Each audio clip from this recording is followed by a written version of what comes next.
Oke, assalamualaikum warahmatullahi wabarakatuh. Di kesempatan video kali ini saya akan membuat cara atau fungsi dari remote AC ya, remote AC sub. Nah, ini tombol powernya guys ya. Nah, ini modenya. Nah, ini pengaturan di malam hari. Terus ini pengaturan suhu atas bawah. Ini settingnya. Ini tombol oke.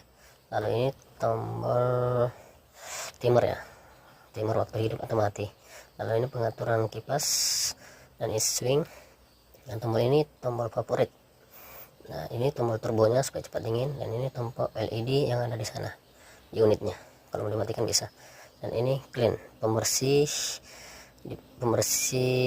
pada unit indoornya ya, supaya nggak jamuran.